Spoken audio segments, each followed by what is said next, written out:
আল্লাহ তাআলা বলেন আস-সাওমু লি ওয়া আনা আজজি বিহ, বান্দা রোজা তার জন্য নয় বরং আমার জন্য রাখে।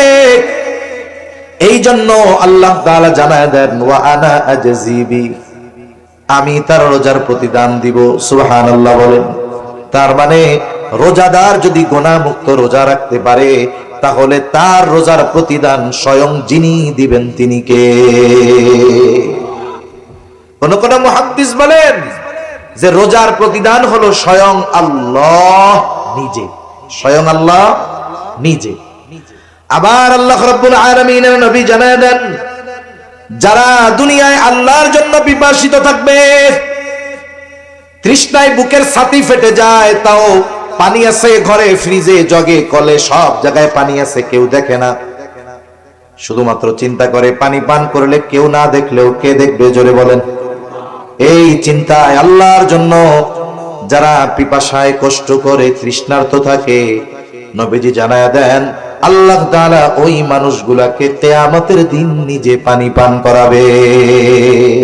শাহরু রমাদান আল্লাযী উনজিলা ফীহিল কুরআন হুদাল লিন-নাসি ওয়া বায়িনাতিম মিনাল হুদা ওয়াল ফুরকান ফামান শাহিদা মিনকুমুশ শাহরা ফালইয়াসুম। আল্লাহ তাআলা কোরআনুল কারীমের মধ্যে জানায়া দেন রমজান মাস, এই মাসে আল্লাহ নাজিল করেছেন কোরআন। কোরআন হলো মানব জাতির জন্য হেদায়েত, সত্য মিথ্যার পার্থক্যকারী হলো এই কোরআন। এই মাসেই আল্লাহ নাজিল করেছেন। সাথে সাথে আল্লাহ তাআলা বলেন ফামান শাহিদা মিনকুমুশ শাহরা ফালইয়াসুম, যারা এই মাস পাবে তারা যেন এই মাসে রোজা রাখে। তাহলে এই মাসের শ্রেষ্ঠত্বের একটি কারণ, এই মাসে আল্লাহ রোজা ফরজ করেছে। কি ফরজ করেছে? জোরে বলেন, আরো জোরে বলেন, কি ফরজ করেছে?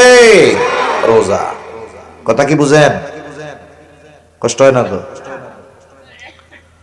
আল্লাহ রাব্বুল আলামিন এই মাসে রোজা ফরজ করেছেন। রোজা কি? বলে রোজা হলো ইসলামের অন্যতম একটি ভিত্তি। রাসূলুল্লাহ সাল্লাল্লাহু আলাইহি ওয়াসাল্লাম বলেন বুনিয়াল ইসলামু আলা খামস, শাহাদাতি আল্লা ইলাহা ইল্লাল্লাহ ওয়া আন্না মুহাম্মাদার রাসূলুল্লাহ ওয়া ইকামিস সালাতি ওয়া ইতাইজ যাকাত ওয়াল হজ্জি ওয়া সাওমি রমাদান।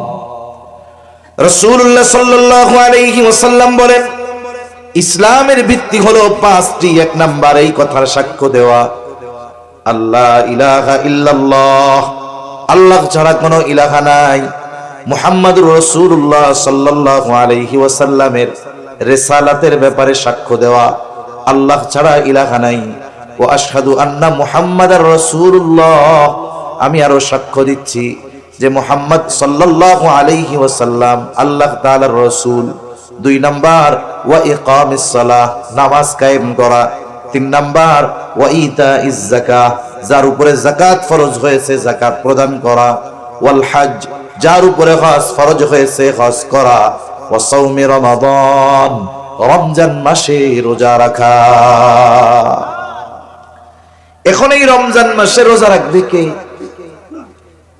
যে সুস্থ প্রাপ্তবয়স্ক বা বয়স্কা, সাথে সাথে যে মুসাফির নয়, মুকিম, যার বয়স হয়ে গেছে, যিনি অসুস্থ নয় এবং যিনি মুসাফির নয়, এই ধরনের মানুষ যারা, তারা রোজা রাখবে। এখন রোজা রাখার জন্য কয় বছর বয়স হওয়া লাগবে? আমাদের দেশে তো বলে 18 বছরের আগে নাকি সব শিশু। ছেলে মেয়ে বালেগ হয় কত বছরে? আমাদের দেশের সরকারি হিসাব বলে 18 বছর পর্যন্ত শিশু। এক্ষেত্রে এই হিসাবকে সামনে রাখা যাবে না, বরং দেখতে হবে ইসলাম কি বলেছে, ঠিক কিনা? রাসূলুল্লাহ সাল্লাল্লাহু আলাইহি ওয়াসাল্লাম জানায় দেন আহাদুল বুলুগ, বালেগ হওয়ার সর্বশেষ সময় সীমা হলো চন্দ্র মাসের 15 মাস, চন্দ্র মাসের 15 বছর, মানে চন্দ্র বছর হিসাবে, চন্দ্র তারিখ হিসাবে 15 বছর। এই হিসাবে ইংরেজি তারিখে হয় 14 বছর 7 মাস। এর আগেও হতে পারে, 12 বছরে হতে পারে, 11 বছরে হতে পারে, 13 বছরে হতে পারে, 14 বছরেও হতে পারে, কিন্তু 14 বছর 7 মাস অতিবাহিত হয়ে যাবার পর কোন ছেলে অথবা মেয়েকে নাবালক শিশু বলার সুযোগ নাই। এজন্য অনেক মানুষ আছে, ছেলের বয়স 14-15, মেয়ের বয়স 15 বছর, তোরা এখনো পোলা পাইন, তোকে রোজা রাখা লাগবো না, বলে না এরকম? লেখাপড়া ডিস্টার্ব হইব, পরীক্ষা আছে রে, কষ্ট করে স্কুলে যাইতে হবো, তো রোজা রাখার দরকার নাই রে, কয় না এরকম? কত মায়া সন্তানের জন্য। এই বালেক বা বালেগা, ছেলে বা মেয়েটা যদি রোজা না রাখে জাহান্নামের শাস্তি আছে না নাই? মনে করেন আপনার ছেলে রাত 3টা পর্যন্ত লেখাপড়া করে ঘুমাইছে, ঘুমের থেকে উঠবে 9টায়, ফজরের নামাজ তো নাই। এখন যদি সকাল 6টার সময় বাড়িতে আগুন লাগে, কি করবেন? আপনি কি বলবেন নাকি যে ছেলে তো 9টার আগে ঘুম থেকে ওঠে না, আগুন লেগে পুইড়া ঘর ছাই হয়ে যাক, কিন্তু পোলারে ডাক দেওয়া যাবে না, এমন করবেন? প্রয়োজনে নিজে পুড়ে হলেও আগুন থেকে আপনি বাচ্চাটারে বাঁচানোর চেষ্টা করবেন। আবার দেখেন আপনার সন্তান প্রাপ্তবয়স্ক হয়ে গেছে, নামাজ পড়ে না, রোজা রাখে না, নামাজ রোজা যদি না করে তার জাহান্নামের আগুনে পোড়া লাগবে। কিন্তু আপনি আপনার প্রাপ্তবয়স্ক সন্তানকে রোজা রাখান না, নামাজ পড়ান না, কেন? বলে কষ্ট হয়ে যাবে। ঘুম থেকে ডাক দেয় না কেন? বলে ফজরের নামাজের জন্য ডাক দেয় না কেন? 3টায় ঘুমাইছে, কষ্ট হয়ে যাবে আমার ছেলেটা। কেমন যেন এটা মোহাব্বত নয়, কেমন যেন নিজের হাতে নিজের সন্তানকে জাহান্নামের আগুনে দিয়ে দেওয়া। আপনি আজকে এটারে মোহাব্বত বলতেছেন, কিয়ামতের দিন ও যখন আল্লাহ না করুক যদি জাহান্নামী হয়, ও আপনার ব্যাপারে আল্লাহর কাছে অভিযোগ দায়ের করবে। ও বলবে রব্বানা ইন্না আতা'না সাদাতানা ওয়া কুবারানা ফাআযাল্লুনা আস-সাবিলা। বলবে ও রব, ইন্না আতা'না সাদাতানা ওয়া কুবারানা, আমরা আমাদের বড়দের অনুসরণ করেছি, নেতাদের অনুসরণ করেছি, আমাদের অভিভাবকদের অনুসরণ করেছি, ফাআযাল্লুনা আস-সাবিলা, তারাই আমাদেরকে পথভ্রষ্ট করেছে, তাদের কারণে আজকে আমরা জাহান্নামী হয়েছি। আল্লাহ তাআলার কাছে তারা বলবে রব্বানা আতিহিম যিফাইনি মিনাল আযাবি ওয়ালআনহুম লা'নান কাবীরা। যেই সন্তানকে রোজা রাখতে দেন নাই স্বাস্থ্য নষ্ট হয়ে যাবে এটা চিন্তা করে, যেই মেয়েকে রোজা রাখতে দেন নাই স্বাস্থ্য নষ্ট হয়ে যাবে এই চিন্তা করে, যেই ছেলেকে নামাজের জন্য ডাকেন নাই তার কষ্ট হবে এই জন্য, ওই সন্তান আল্লাহ না করুক যদি জাহান্নামী হয়, কিয়ামতের দিন আল্লাহর কাছে ওই অভিভাবকের ব্যাপারে অভিযোগ দায়ের করবে, বলবো ওনার কারণে জাহান্নামী হয়েছে। যখন গ্রামে মারামারি হয়, আপনাদের অঞ্চলে মারামারি টারামারি হয় নাকি? গ্যাঞ্জাম হয় না মাঝে মধ্যে? 2টা দল থাকে না? গ্রামের মধ্যেও আছে, 2 দল মারামারি লাগে, 2 দলের লিডার ঢাকা বসে আরাম করে, কিন্তু পাবলিকের দিক দিয়ে মাথা ফাটা গেলে মানুষ মেরে ফেলে। এখন গ্রামের মারামারির মধ্যে যেই দলের লোক মরে এই দলের পাল্লা ভারী হয়ে যায়, কেন? বিপক্ষের 14 গোষ্ঠী ধরে মামলা দিয়ে দিল। এখন মারামারি যে লাগছে, এক পক্ষের লোক আর এক পক্ষের লোক মেরে ফেলছে, যেই পক্ষ মারছে ওই পক্ষের লিডার মারামারি যে লাগছে সে জানেও না, কিন্তু বিপক্ষ দল যখন মামলা দিবে 1 নম্বর আসামি কে? কেডা কয় না? লিডার এত জানেও না, অথচ ঢাকা বৈশা রয়েছে, সে জানেই না গ্যাঞ্জাম লাগছে, কিন্তু মামলায় 1 নম্বরে তার নাম। কেন? বলে উনি হলো ওই দলের অভিভাবক, এজন্যই উনি 1 নম্বর আসামি। এজন্য উনি কয় নম্বর আসামি? 1 নম্বর আসামি। কিয়ামতের দিনও আমার আপনার অধীনস্থরা জাহান্নামী হওয়ার কারণে অভিযোগ দায়ের করবে আমাদের বিপক্ষে। আবার দেখেন 1 নম্বর আসামি উনি, শাস্তি যদি হয় 1 নম্বরে ওনার হবে।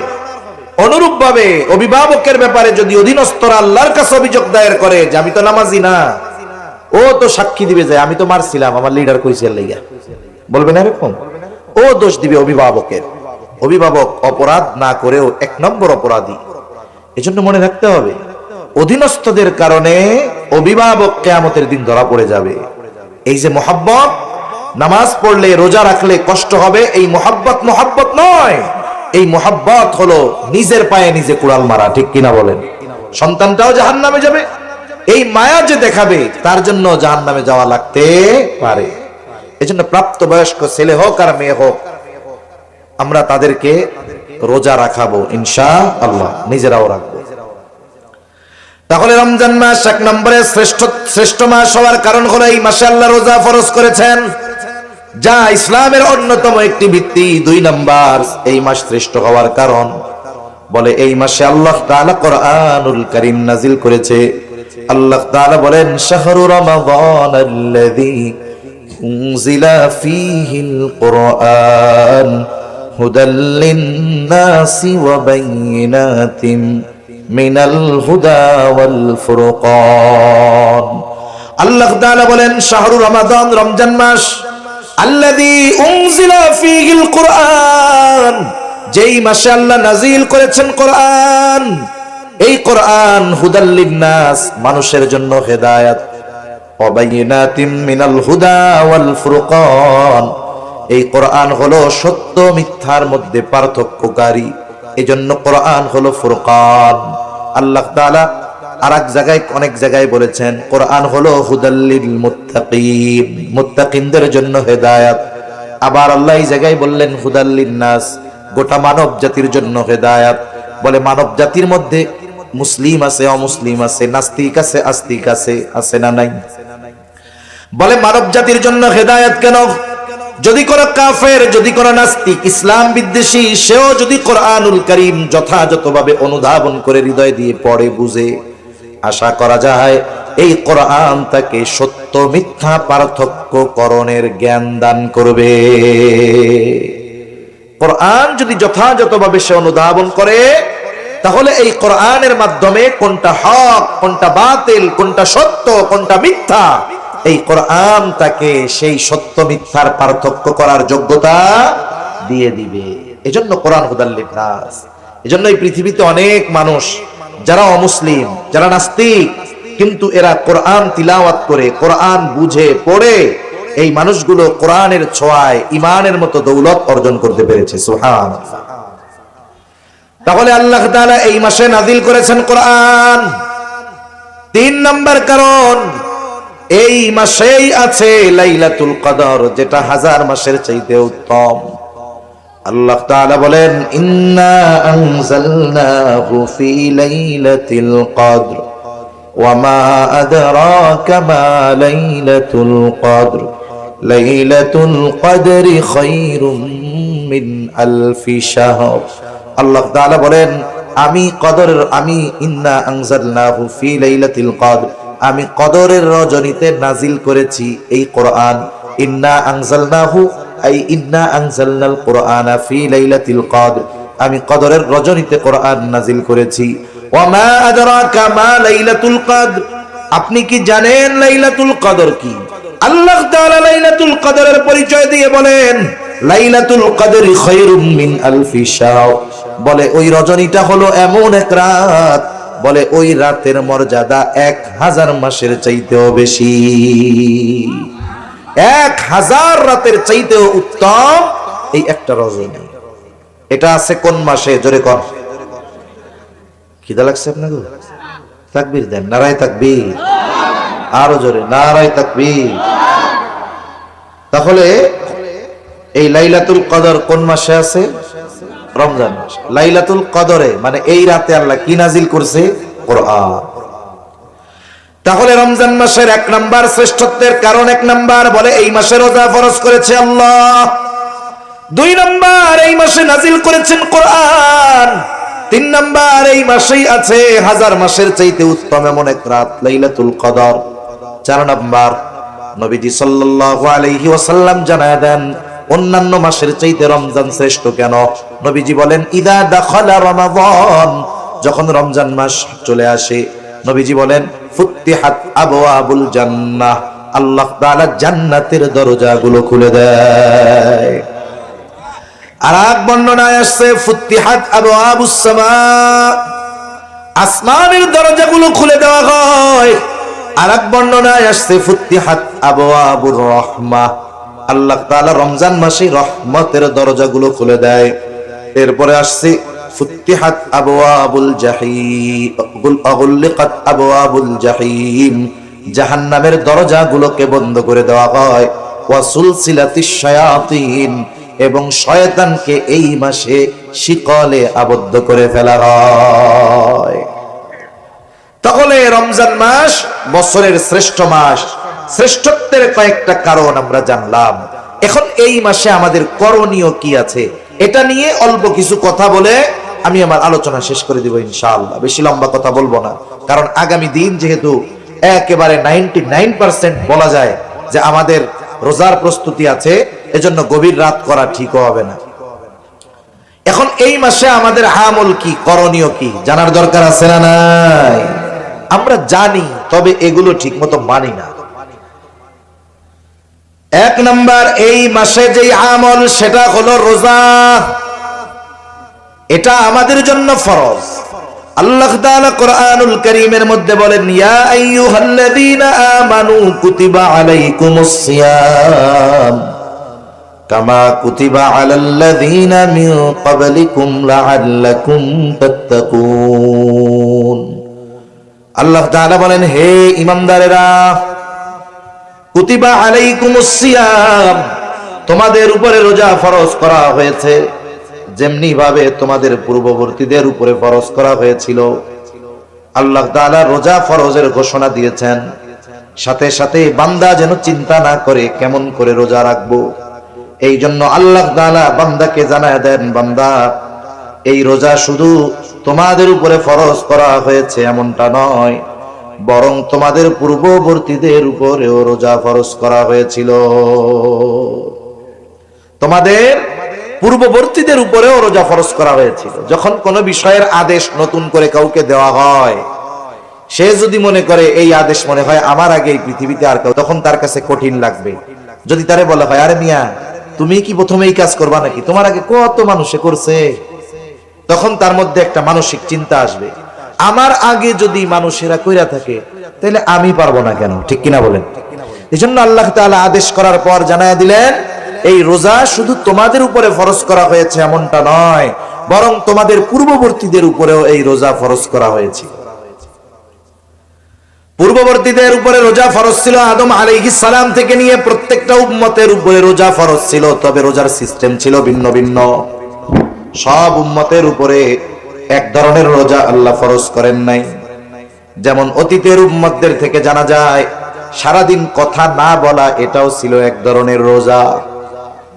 যেমন হযরত মারিয়াম আলাইহিস সালাম যখন আল্লাহর কুদরত ঈসা আলাইহিস সালাতু ওয়াস সালামকে ভূমিষ্ঠ করলেন, দুনিয়ায় আসলো ঈসা আলাইহিস সালাম, বাবাবিহীন আল্লাহ তাআলা তাকে দুনিয়ায় পাঠিয়েছেন।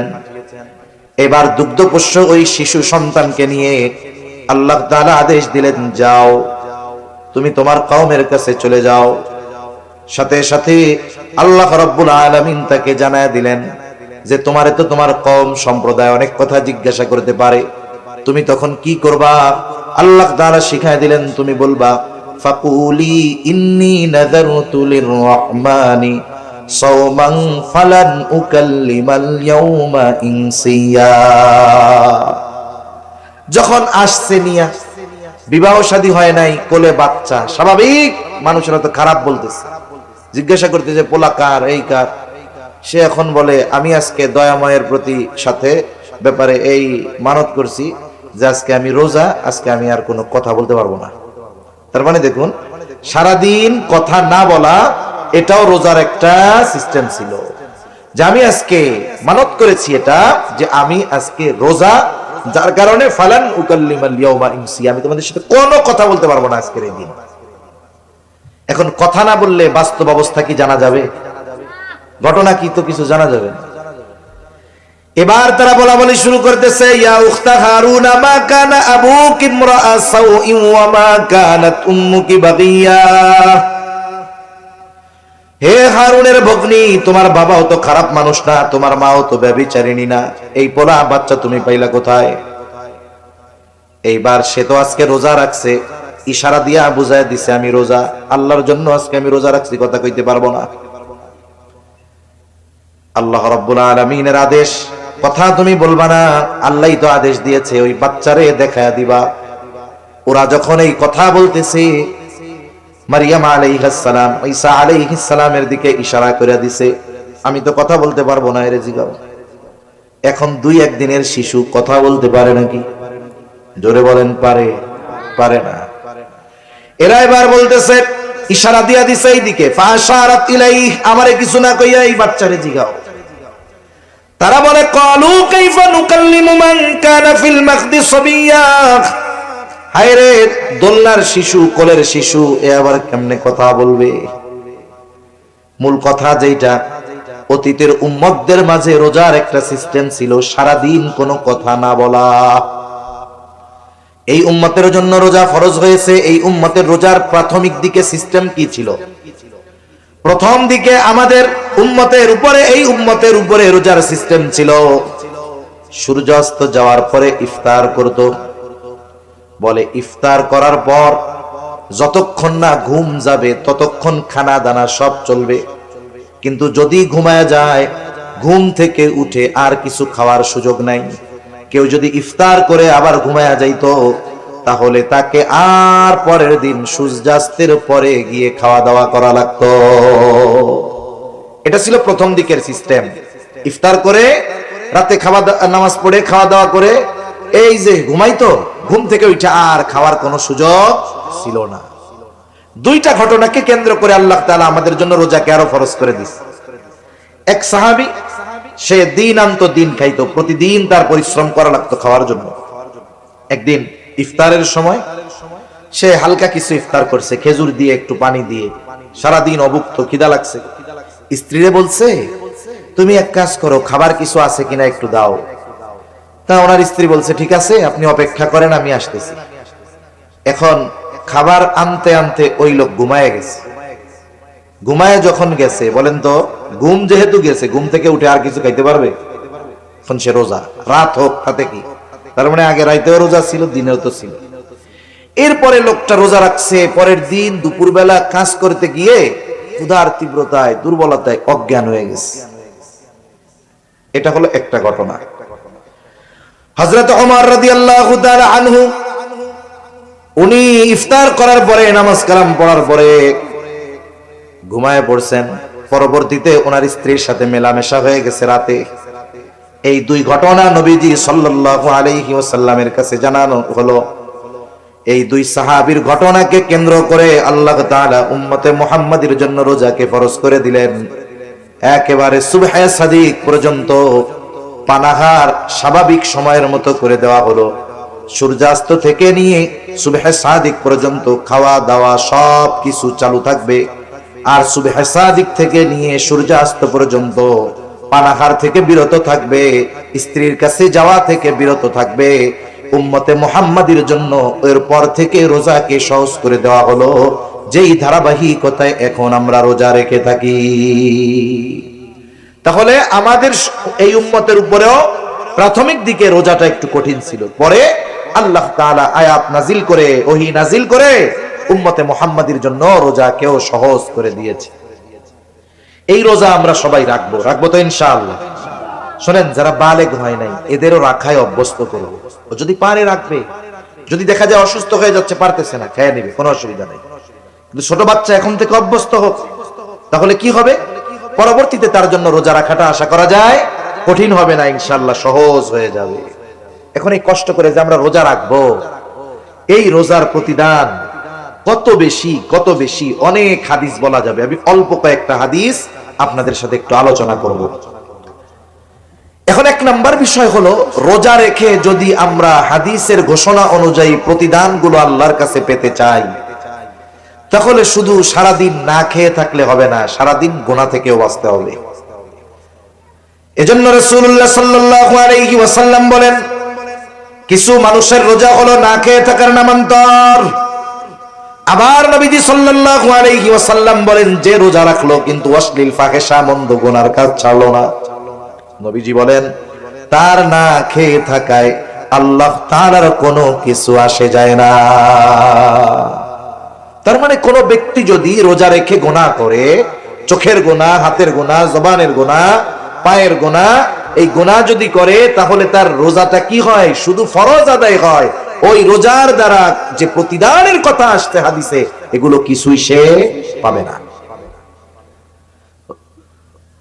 রোজার প্রতিদান পাওয়ার জন্য রোজা হতে হবে গুনাহমুক্ত। গুনাহযুক্ত রোজা যদি হয় তাহলে ওই রোজা কেমন যেন 133 পেয়ে পাশ করার মতো। 133 পেয়ে যে পাশ করবে সে এই পাশের কথা মানুষের সামনে বলতেও লজ্জা পাবে, ঠিক কিনা বলেন? কতজন তারে টিটকারি করে বলবে এক কম পাইতা, তাহলে আরো ভালো হইতো, আগামী বছর পরীক্ষা দিয়ে আর একটু ভালো রেজাল্ট করতে পারতাম, এখন তো সেই সুযোগও নাই, পাইছো মাত্র 33। এরকম টিটকারি করবে মানুষ তাকে। আর যে পাশ করছে কিন্তু 190 পাইছে, 95 পাইছে, ও মানুষের সামনে বুক ফুলায় বলবে আমি গোল্ডেন এ প্লাস পাইছি, ঠিক কিনা বলেন? তাহলে দুইজনেই পাস, 33 পাওয়া পাস আর 190 পাওয়া পাস, দুইটা কি সমান? আমি আপনি সারাদিন কষ্ট করে না খেয়ে থাকলাম, তৃষ্ণায় কষ্ট করলাম, ক্ষুধায় কষ্ট করলাম, এখন যদি একটু গোনার কারণে প্রতিদান বঞ্চিত হয়ে যায়, এর চাইতে বোকামি আর কোনো কিছু হতে পারে? এজন্য রোজা রেখে অনেকে সময় কাটানোর জন্য মোবাইল দেখবে, টেলিভিশন দেখবে, গল্প গুজব করবে। আমার মা বোনেরা রোজার মাস 2 বেলা রান্না বান্না নাই, সকালে আর রাত দুপুরে, এবার বসে বসে তিন চারজন এক জায়গায় হয়ে দুনিয়ার সব গল্প শুরু করবে, দেখা যাবে এটা একসময় গীবতের মজলিস হয়ে গেছে, ঠিক কিনা বলেন? এজন্য রোজা রেখে সকল ধরনের গুনাহ থেকে যদি না বাঁচি, বলে ওই রোজা রাখা না রাখায় আল্লাহর কিছু আসে যায় না, ফরজটা আদায় হলো ঠিক, কিন্তু রোজার প্রতিদান থেকে সে বঞ্চিত হলো। এজন্য আমরা সবাই রোজার প্রতিদান চাইতো। রোজার প্রতিদান কত বড়! রাসূলুল্লাহ সাল্লাল্লাহু আলাইহি ওয়াসাল্লাম বলেন, হাদিসে কুদসি আল্লাহ তাআলা বলেন, কুল্লু আমাল ইবনে আদম লাহু ইল্লা সিয়াম। নবীজি সাল্লাল্লাহু আলাইহি ওয়াসাল্লাম বলেন, আল্লাহ তাআলা বলেছেন বনি আদমের প্রত্যেকটা আমল তার নিজের জন্য, ইল্লা সিয়াম, রোজা ছাড়া। আল্লাহ তাআলা বলেন, আস-সাওমু লি ওয়া আনা আজজি বিহ। বান্দা রোজা তার জন্য নয় বরং আমার জন্য রাখে, এই জন্য আল্লাহ তাআলা জানায় দেন, ওয়া আনা আজজি বিহ, আমি তার রোজার প্রতিদান দিব। সুবহানাল্লাহ বলেন। তার মানে রোজাদার যদি গুনাহ মুক্ত রোজা রাখতে পারে, তাহলে তার রোজার প্রতিদান স্বয়ং যিনি দিবেন তিনি কে? কোন কোন মুহাদ্দিস বলেন যে রোজার প্রতিদান হলো স্বয়ং আল্লাহ নিজে, স্বয়ং আল্লাহ নিজে। এক রাজার 4 বউ, কয় বউ? জোরে কন না, কয় বউ? এনে কেউ আসেননি 4 বউ? না, এই জায়গা নাই, পাওয়া যাবে না। এখন দেখেন 4 বউ একজন, এখন ওই রাজা তার 4 বউরেই বলছে, আজকে আমার রাজ্যের ধনভাণ্ডার তোমাদের জন্য ওপেন, খুলে দিলাম, যার যা মন চায়, যত মন চায় নাও। এইবার একজন যাইয়া স্বর্ণের গোডাউন ধরছে, আর একজন যাইয়া হীরার গোডাউন ধরছে, আর একজন গিয়ে মণিমুক্তার গোডাউন ধরছে, আর একজন রাজার পাশে দাঁড়ায় রয়েছে, এরকম, এটা নড়েও না চড়েও না। কিরে, ওরা সবাই তো সব লয়ে গেল, তুমি যাও না কেন? বলে আমার কিছু লাগবে না, আমার আপনারে লাগবে। কারে লাগবে? জোরে কর। আমার কিছু লাগবে না, আমার আপনারে লাগবে। কেন? ইমাম গাজ্জালী রাহমাতুল্লাহি আলাইহি কিমিয়ায়ে সাআদাত কিতাবের মধ্যে বলেন, মান লাহুল মাওলা ফালাহুল কুল। হায়রে, বলে যার মাওলা যার, বলে সব কিছুই তো তার। বলে রাজা আমার কিছু লাগবে না, আমার আপনাকে লাগবে, আপনাকে যদি আমি পেয়ে যাই সবকিছুই আমার হয়ে যাবে। কেমন যেন রোজাদার, প্রকৃত রোজাদার আল্লাহকে পেয়ে যাবে, যে তার রোজার বিনিময় হবে রব, সে আল্লাহর কাছে যা মন চায় তা চাইতে পারবে, আল্লাহ তাআলা তাকে তাই দিবে। সুবহানাল্লাহ। এজন্য বলেন রোজার প্রতিদান স্বয়ং আল্লাহ নিজে। সুবহানাল্লাহ। আবার আল্লাহ রাব্বুল আলামিনের নবী জানায় দেন, যারা দুনিয়ায় আল্লাহর জন্য পিপাসিত থাকবে, তৃষ্ণায় বুকের ছাতি ফেটে যায়, তাও পানি আছে ঘরে, ফ্রিজে, জগে, কলে, সব জায়গায় পানি আছে, কেউ দেখে না, শুধুমাত্র চিন্তা করে পানি পান করলে কেউ না দেখলেও কে দেখবে? জোরে বলেন। এই চিন্তায় আল্লাহর জন্য যারা পিপাসায় কষ্ট করে, তৃষ্ণার্ত থাকে, নবীজি জানায়া দেন আল্লাহ তাআলা ওই মানুষগুলাকে কিয়ামতের দিন নিজে পানি পান করাবে। দুনিয়ার গরমের তৃষ্ণায় কষ্ট বেশি না আখিরাতে কষ্ট বেশি হবে? ওই দিন আল্লাহ তাআলা যারা দুনিয়ায় আল্লাহর জন্য তৃষ্ণায় কষ্ট করেছে, আল্লাহ তাআলা ওই দিন তাদেরকে স্বয়ং নিজে পানি পান করাবে। আবার রোজাদার আল্লাহ তাআলার কাছে কত প্রিয়! রাসূল আকরাম সাল্লাল্লাহু আলাইহি ওয়াসাল্লাম বলেন, লা খুলুফু ফামিস সাইমি আতয়াবু ইনদাল্লাহি তাআলা মির রিহিল মিস্ক। রোজাদার রোজা রাখার কারণে পাকস্থলীতে দীর্ঘ সময় পানি যায় না, খাবার যায় না, যার কারণে পাকস্থলী শুকনা হয়ে যায়। এই কারণে একটা গন্ধ আসে মুখ দিয়া। নবীজি সাল্লাল্লাহু আলাইহি ওয়াসাল্লাম বলেন, রোজাদারের রোজা রাখার কারণে তার মুখে যেই গন্ধ হয়, আল্লাহ তাআলার কাছে রোজাদারের এই মুখের গন্ধটা মেশক আম্বরের চাইতে বেশি প্রিয়। রোজাদারের প্রতি আল্লাহর ভালোবাসা এটার দ্বারা বোঝা যায় যে তার পাকস্থলী খালি, গন্ধ হয় মুখ দিয়ে। মানুষ যদি মানুষের সাথে কথা বলে, যদি গন্ধ আসে, দূরে সরে যায়। কিন্তু রোজাদার রোজা রাখার কারণে যেই গন্ধ হয়, এটা আল্লাহর কাছে প্রিয় নয়। এর দ্বারা রোজাদার আল্লাহর কাছে কত প্রিয়, এটা মোটামুটি অনুধাবন করা যায়। এখন যদি ওই মুখ দিয়ে আমি আপনি গীবত করি, গীবত বুঝেন?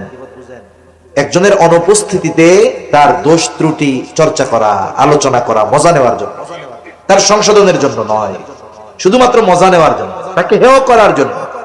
যেই দোষটা তার মধ্যে আছে, তার অনুপস্থিতিতে যদি আলোচনা করা হয় মজা নেওয়ার জন্য, তাহলে এটা হলো গীবত। গীবত এটা মৃত ভাইয়ের গোশত খাওয়ার চাইতেও জঘন্য, নাউজুবিল্লাহ বলে। এজন্য আমাদের সমাজে গীবত এটা হয়ে গেছে গীবাতের মতো, গীবাতের মতো। মসজিদের মধ্যেও গীবত আছে না নাই? মসজিদের মধ্যে আল্লাহর ঘরে যাইয়াও গীবত করে। যে কোনো মজলিসে 2-4 জন এক জায়গায় বসলে আরেকজনের নামে গীবত শুরু হয়ে যায়। অথচ আল্লাহ রাব্বুল আলামিন বলেন, ওয়ালা ইয়াগতাব বা'দুকুম বা'দা আইয়ুহিব্বু আহাদুকুম আন ইয়াকুলা লাহমা আখিহি মাইতান ফাকারিহতুমুহ। আল্লাহ তাআলা বলেন, তোমরা পরস্পরের গীবত করো না।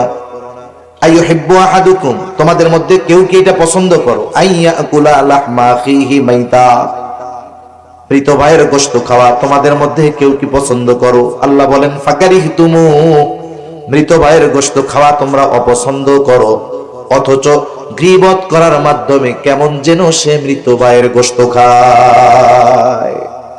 এজন্য গীবত যদি করি, গুনাহ চর্চা যদি করি, তাহলে তো গাল দিয়া ওই গন্ধ না, বাইরে পচা গোশতের গন্ধ। ঠিক কিনা বলেন?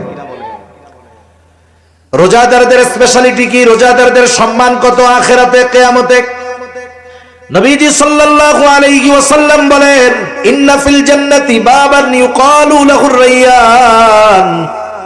নবীজি সাল্লাল্লাহু আলাইহি ওয়াসাল্লাম বলেন, জান্নাতের একটা দরজা আছে, সেই দরজার নাম হলো রায়্যান। ওই দরজা দিয়ে কিয়ামতের দিন রোজাদারেরা প্রবেশ করবে। রোজাদার ব্যতীত অন্য কেউ ওই দরজা দিয়ে প্রবেশ করতে পারবে না। এটা রোজাদারদের জন্য আলাদা এক সম্মাননা, সম্মান। ফেরেশতারা আহ্বান করবে, ফাআইনাস সাইমুন, কোথায় রোজাদারেরা, কোথায়? এবার রোজাদারেরা আসবে, ঢুকবে, এরপরে বন্ধ করে দেওয়া হবে। রোজাদারেরা ঢোকা শেষ, আর একটা ব্যক্তিকেও এই দরজা দিয়ে ঢুকতে দেওয়া হবে না। এই যে রোজা রাখতেছি, এটা জাহান্নাম থেকে বাঁচার ঢাল হচ্ছে। শত্রুর অস্ত্রের আঘাত থেকে যেমন ঢালের মাধ্যমে, তীর, বর্ষা, তলোয়ারের আঘাত থেকে মানুষ নিজেরা রক্ষা করে যুদ্ধের ময়দানে, অনুরূপ ভাবে রোজা হবে তার জাহান্নামের আগুন থেকে বাঁচার ঢাল। আস-সাওমু জুন্নাতুন, রোজা হলো ঢাল স্বরূপ। কিন্তু নবীজি জানায়া দেন, গুনার মাধ্যমে, পাপের মাধ্যমে এই ঢালকে আমরা নষ্ট করে ফেলতেছি। এজন্য গুনাহ মুক্ত রোজা হবে আমাদের, বলেন ইনশাআল্লাহ। আল্লাহ তৌফিক দান করে। আমি যদি রোজা যথাযথভাবে রাখি, এই রোজা কিয়ামতের দিন আমার আপনার জন্য সুপারিশ করবে। সুবহানাল্লাহ বলেন। হাদিসের মধ্যে আসছে, নবীজি সাল্লাল্লাহু আলাইহি ওয়াসাল্লাম বলেন, আস-সিয়াম ওয়াল কুরআন ইয়াশফাআন লিল আবদি ইয়াওমাল কিয়ামাহ। সিয়াম এবং কোরআন কিয়ামতের দিন বান্দার জন্য আল্লাহর কাছে সুপারিশ করবে। সিয়াম বলবে, আয় রব, ইন্নী মানাতুহু আত-তাআমা ওয়াশ-শাহাওয়াতি বিন-নাহার ফাশাফি'নি ফীহি। আয় আল্লাহ, আমি তাকে দিনের বেলা পানাহার থেকে, স্ত্রীর কাছে যাওয়া থেকে বিরত রেখেছি, তার ব্যাপারে আপনি আমার সুপারিশ কবুল করেন। আবার কোরআন আল্লাহর কাছে বলবে, আয় রব, ইন্নী মানাতুহুন নাওমা বিল-লাইল, আমি তারে রাতে ঘুমানো থেকে বাধা প্রদান করেছি, ঘুমাইতে দেই নাই। সে আমাকে তিলাওয়াত করেছে, ফাশাফি'নি ফীহি, আপনি তার ব্যাপারে আমার সুপারিশ কবুল করেন। কোরআন আর রোজা সুপারিশ করবে। নবীজি সাল্লাল্লাহু আলাইহি ওয়াসাল্লাম বলেন ফায়ুশাফফাআন, আল্লাহ তাআলা ওই ব্যক্তির ব্যাপারে রোজা এবং কোরআনের সুপারিশ কবুল করবে। কিয়ামতের দিন বাপ চিনবে? জোরে বলেন, পরিচয় দিবে? গাড়ি ভাড়া দিয়ে জান্নাতে যাওয়ার চেষ্টা করব। এরকমও বলবে, তাফসীরের মধ্যে আসছে যে আল্লাহ সারা দুনিয়ার সব মানুষকে জাহান্নামে দিয়ে হলেও আমারে আপনি জান্নাত দিয়ে দেন। ওই দিন এই কোরআন, এই সিয়াম, রোজা আমার আপনার জন্য সুপারিশ করবে। এজন্য রমজান মাসে প্রথম আমল হলো যথাযথভাবে রোজা রাখা। কিভাবে রোজা রাখা বলেন? যথাযথভাবে। শুধু সারাদিন না খেয়ে থাকলে হবে না, বরং আমাদের সকল ধরনের গুনাহ থেকেও দিনের বেলা বাঁচতে হবে, সব সময় গুনাহমুক্ত থাকতে হবে। 2 নম্বর আমল, রাসূলুল্লাহ সাল্লাল্লাহু আলাইহি ওয়াসাল্লাম রোজার ব্যাপারে বলেন মান সামা রমাদানা ঈমানান ওয়া ইহতিসাবা গুফিরা লাহু মা তাকদ্দামা মিন যামবি ওয়া মান কামা রমাদানা ঈমানান ওয়া ইহতিসাবা গুফিরা লাহু মা তাকদ্দামা মিন যামবি। নবীজি সাল্লাল্লাহু আলাইহি ওয়াসাল্লাম বলেন, যে ঈমানের সাথে সওয়াবের আশায় রমজান মাসে রোজা রাখে, আল্লাহ তাআলা তার বিগত জীবনের সব গুনাহগুলো মাফ করে দেয়। আবার যে ব্যক্তি রমজান মাসে ঈমানের সাথে সওয়াবের আশায় নামাজ পড়ে, মুফাসসিরিনে কেরাম বলেন তারাবির কথা, তারাবি পড়ে, আল্লাহ তাআলা তার বিগত জীবনের সব গুনাহগুলো মাফ করে দেয়। এখন এই তারাবি, এই তো কষ্ট আমাগো।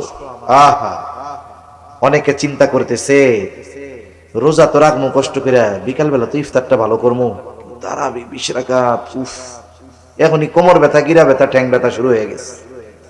এজন্য হাদিসের মধ্যে আসছে রমজান মাস যখন আসে মুমিনের অন্তরের মধ্যে এক ধরনের প্রফুল্লতা কাজ করে। কেন? প্রকৃত ইমানদার চিন্তা করে, এই তো সুবর্ণ সুযোগ, আগামী 1 মাসের পাথেয় সংগ্রহ, 11 মাসের পাথেয় সংগ্রহ করা। মোবাইল চার্জ দেন 1 ঘন্টা, টিভেন 12 ঘন্টা, তাই না? কয় এই 1 মাস সে আমলের মাধ্যমে সামনের 11 মাসের পাথেয় সংগ্রহ করে নিবে। এজন্য তার আনন্দ লাগে, ইবাদতের মৌসুম। আর মুনাফিক যেগুলা রোজায় যেগুলা মনে করেন ওই ওয়াজে নাই মাইকে শুনতেছে, যেই কইছি যে কালকে তো তারাবি শুরু, ওর চিন্তা শুরু হয়ে গেছে পরশুদিন তো আর দুপুরে রান্না হইব না। আরে পরশুদিন আর দুপুরে রান্না হবে না রে। আমার মা বোনরা এমনি যা করুক আর না করুক রোজার মাসে রোজা ঠিক মতো রাখে, ঠিক কিনা বলেন? আর যদি খাইতে চায়, খাওয়ানোর কথা যদি কয়, একবারে সব ডিবিলে ধুইয়া দিব একবার। বুড়া বেটা হয়েছে, খাটাস, কবর এক মধ্যে ঠ্যাং একটা গেছে, এখনো রোজা রাখে না, অথচ পোলাপান রোজা রাখতেছে। এখন ওনার টেনশন শুরু হয়ে গেছে, খাইতে হইব কই, কেমনে খামু, এই যে টেনশন শেষ। ওই তারাস বাজারে দেয় সুন্দর মতো পদ্মা আছে, খাস পদ্মা, ওর মধ্যে যায় খেয়ে টেয়া বাইরে বের আছে না নাই কোন। এজন্য যারা মুনাফিক, নবীজি সাল্লাল্লাহু আলাইহি ওয়াসাল্লাম বলেন এই রোজা যখন আসে এটা তাদের জন্য কষ্টের কারণ হয়ে যায়। এখন এই যে রোজার মাস, তারাবি পড়তে হবে, আমাদের অনেকের চিন্তা শুরু হয়ে গেছে খতম তারাবি কেমনে পড়বো। আবার যদি খতম তারাবি পড়ে হাবেশ সাহেব, তাইলে অন্য মসজিদে কয় মিনিট হয় হিসাব করে, 8টায় শুরু করছে তারাবি, ও গো 8:30 শেষ, আমাকে 3 মিনিট বেশি লাগছে, 8:33। হাবেশ সাহেব এসে, হাবেশ সাহেব আমরা কিন্তু বাইরে যেতেছি, আমাকে 25 মিনিটে শেষ করা লাগবে, আছে না নাই কোন? আপনারা কে কইছে খতম তারাবি পড়তে? আপনি সূরা তারাবি পড়েন বাড়ি গিয়ে আস্তে আস্তে। হাফেজ সাহেব কোরআন তিলাওয়াত করবে, কয় মিনিট বেশি লাগে শুদ্ধভাবে পড়লে? হাফেজ সাহেব সুন্দর মতো 1.5 পারা যখন প্রথম 6 দিন পড়বে, প্রতি পারায় সে যদি 30 মিনিট সময় নেয় তিলাওয়াতের জন্য, রুকু সেজদা এগুলা তো আর কমানোর সুযোগ নাই, নাকি সেজদা 2টার জায়গায় 1টা দিলে হয়ে যাবে? মাশাআল্লাহ, হবে? 2টাই তো দিবে। কমপক্ষে রুকুর মধ্যে সুবহান রাব্বিয়াল আযীম 3 বার তো বলবে নাকি? সুবহান রাব্বিয়াল আলা কমপক্ষে তো 3 বার বলবে নাকি? এইগুলা তো আর কমানোর সুযোগ নাই। তিলাওয়াত কতটুকু দ্রুত পড়া লাগে? 1 পারা হাফেজ সাহেবরে যদি 1.5 মিনিট করে প্রতি পৃষ্ঠায় সময় দেওয়া হয়, তাহলে সে মোটামুটি দ্রুততার সাথে শুদ্ধভাবে পড়তে পারবে।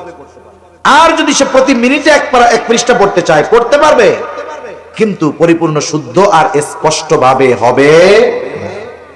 এখন দেখুন, সে যদি 20 মিনিটে পড়ে, আর যদি 10টা মিনিট সময় আমরা বেশি দেই, তাহলে তিলাওয়াত সুন্দর হবে। কোরআন তিলাওয়াত করলে শুধু সওয়াব হয় তা না, কিছু তিলাওয়াতকারী তিলাওয়াত যখন করে কোরআন তারে লানত দেয়, বলে আল্লাহ কারে পড়াইছেন আমারে পড়ার লেগে, রেইলি হাফেজ আছে শুরু করো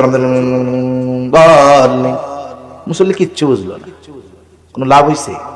কমপক্ষে তো শব্দগুলো স্পষ্ট উচ্চারণ হতে হবে, যারা শুনতেছে তাদের শব্দগুলো মুখস্থ নাই, তবে শব্দটা বুঝতে তো হবে। এতটুকু ভাবে যদি কোরআন পড়ে 10 মিনিট সময় বেশি লাগে। কয় মিনিট? এখন 20 রাকাতে 10 মিনিট একবারে লাগে না 20 বারে লাগে? তার মানে প্রতি রাকাতে কয় মিনিট বেশি হয়? 30 সেকেন্ড। কয় সেকেন্ড? আধা মিনিট। আরে ভাই, এই আধা মিনিট সময় প্রতি রাকাতে বেশি দাঁড়াইতে আপনার আমার ঠ্যাং ব্যথা হয়ে যায়। আহা, এটা বড় দুঃখের ব্যাপার। এজন্য আমরা মানসিকভাবে প্রস্তুতি নেব, কোরআন শোনার জন্যই তারাবি পড়ব। কোরআন নিজে পড়তে পারতেছি না, তারাবিতে শুনতেছি। রাসূল সাল্লাল্লাহু আলাইহি ওয়াসাল্লাম জিবরাইল আলাইহিস সালামকে শুনাইছেন, জিবরাইল আলাইহিস সালাম আমার আপনার নবীজিকে শুনাইছেন।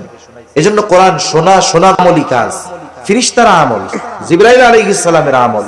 এজন্য আমরা তারাবিতে হাফেজ সাহেবদেরকে তাড়াহুড়ো করতে বলবো যে দেখেন একটা মাস আমরা কোরআন শুনতেছি, আপনি আমাদেরকে শুদ্ধভাবে দৃষ্টিরতার সাথে সবকিছু ঠিক রেখে যতটুকু তাড়াতাড়ি পড়া যায় এর চাইতে দ্রুত পড়ার দরকার নাই। তাহলে তারাবিটা আমরা একটু রিল্যাক্সে পড়বো, সময় নিয়ে পড়বো, সুন্দরভাবে শুনবো ইনশাআল্লাহ। 3 নাম্বার, যেহেতু কোরআন নাজিলের মাস, এই মাসে আমরা কোরআনের জন্য সময় বেশি দিব। সারা বছর সময় হয় না, চেষ্টা করব রমজানে কমপক্ষে 1 খতম কোরআন পড়ার। অনেকে আছে প্ল্যানিং না থাকার কারণে শুরু করে খুব জোশ নিয়ে, লাস্টে কিছুই হয় না। প্রথম দিন 4 পারা, পরের দিন 3 পারা, এর পরের দিন হইতে পড়ছে, আর পড়ে না। আর গিয়া সবে কদরের দিন ধরছে, একটু 27 রমজান, মাস শেষে হয়েছে মাত্র 10 পারা, শেষ করতে পারেনি। ওইটা বাদ দিয়ে প্রত্যেক দিন কম কম হোক, কিন্তু ধারাবাহিক ভাবে হোক। হাফেজ সাহেব ডেলি 4 পারা পড়বে।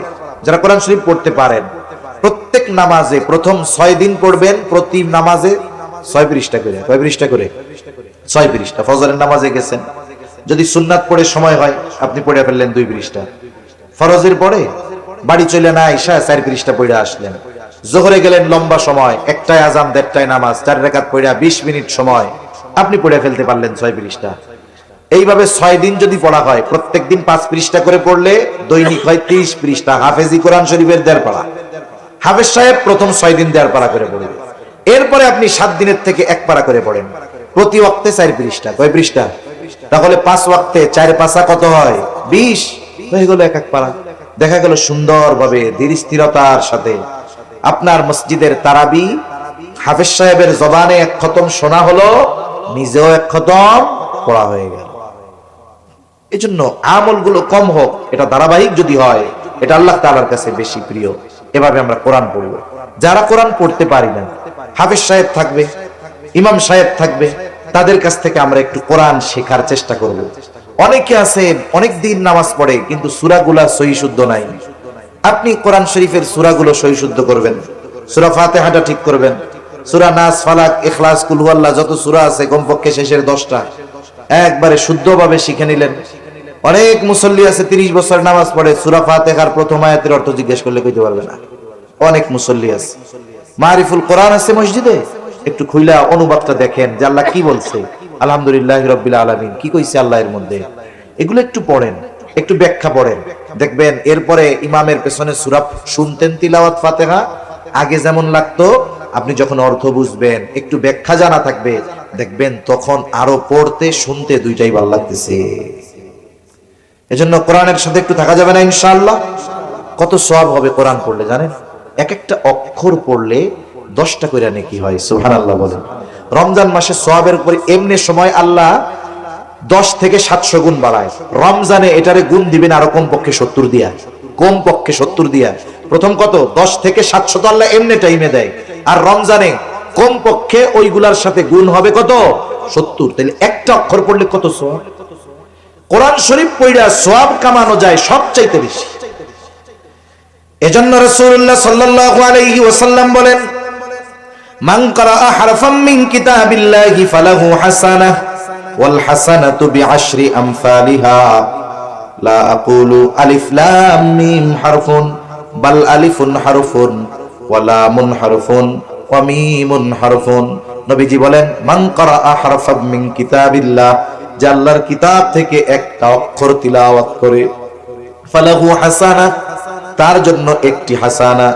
আর ওয়াল হাসানাতু বিআশরি আমসালিহা, এক হাসানাই হলো 10 নেকি। নবীজি বলেন আমি এটা বলি না আলিফ লাম মিম এক হরফ, বরং আলিফ এক হরফ, লাম এক হরফ, মিম এক হরফ। তাহলে আলিফ লাম মিম যে পড়লো, 3 অক্ষর পড়লো, কম পক্ষে আল্লাহ সুবহানাহু ওয়া তাআলা তাকে 10টা কইরা নেকি দিবে। কম পক্ষে যদি এমনি সময় 10 হয়, রোজার মাসে গুণ দেন 10 গুণ 70, 70 10 কত কত হয়? 700। রোজার মাসে শুধু আলিফ পড়লে কম পক্ষে কত সওয়াব? 700। এরপরে তো আরো বাড়তে পারে, এরপরে বাড়তে পারে, এটা নিম্ন সওয়াব। আবার কোন কোন মুফাসসির বলেন আলিফ যে পড়বে, পড়লো আলিফ, কিন্তু আলিফ লেখলেও তো 3টা হরফ লাগছে, আলিফ লাম ফা। আপনারা আমি যদি বলি আলিফ লেখেন বানান করে, তাহলে আপনি এরকম লিখবেন না, তো আলিফ লাম ফা লিখবেন, তাই না? আলিফ এর মধ্যে তো 3টা হরফ আছে। এখন এইভাবে যদি ভাঙানো হয়, দেখা যায় একটা অক্ষর পড়লে হাজার হাজার নেকি হয়ে যায়। সুবহানাল্লাহ। এখন কইতে পারেন হুজুর আমি তো পড়তে পারি না, জিহ্বায় বাদে, কষ্ট হয়, তুতলাই আছে না, এরকম কষ্ট হয়। আয়েশা সিদ্দিকা রাদিয়াল্লাহু তাআলা আনহা বলেন আল মাহিরু বিল কুরআন মাআল কিরামিল বারারাতিস সাফারা। আয়েশা সিদ্দিকা রাদিয়াল্লাহু তাআলা আনহা বলেন সম্মানিত ফেরেশতাদের সাথে থাকবে যারা কোরআন তিলাওয়াতে মাহের। আর যারা মাহের না, দক্ষ না, তিলাওয়াত করতে গেলে জবানে বাজে, ওয়ায়াতাতাউ, জবানের মধ্যে বাজে, কষ্ট হয়। নবীজি জানায়া দেন তার জন্য হলো 2টা পুরস্কার। বলে একটা হলো ওই যে পড়তেছে সম্মানের পুরস্কার, আর একটা হলো তার পড়তে গিয়ে কষ্ট হচ্ছে, এই কষ্টের পুরস্কার। তাহলে হিসাবে যে দক্ষ তার চাইতে যার পড়তে কষ্ট হয় এর প্রতিদান আরো বেশি। এজন্য রোজার মাস আমরা কোরআনের সাথে কাটানোর চেষ্টা করব তো ইনশাআল্লাহ। তাহলে 1 নাম্বার আমল রোজা রাখবো, 2 নাম্বার তারাবির নামাজ পড়বো, সাথে সাথে চেষ্টা করব যে সাহারির সময় যখন উঠি একটু আগে উঠে 2-4-6 রাকাত তাহাজ্জুদ পড়ে আল্লাহর কাছে একটু রোনাজারি করার, আল্লাহর কাছে চাওয়ার, এবং কোরআনের সাথে আমরা এই মাসে বেশি বেশি সম্পৃক্ত হব। কোরআন শিখবো, পড়বো, শুনবো, অন্যকে শোনাবো, বলেন ইনশাআল্লাহ। এরপরে এই মাসে দ্বীনি কাজে বেশি সহযোগিতা করব।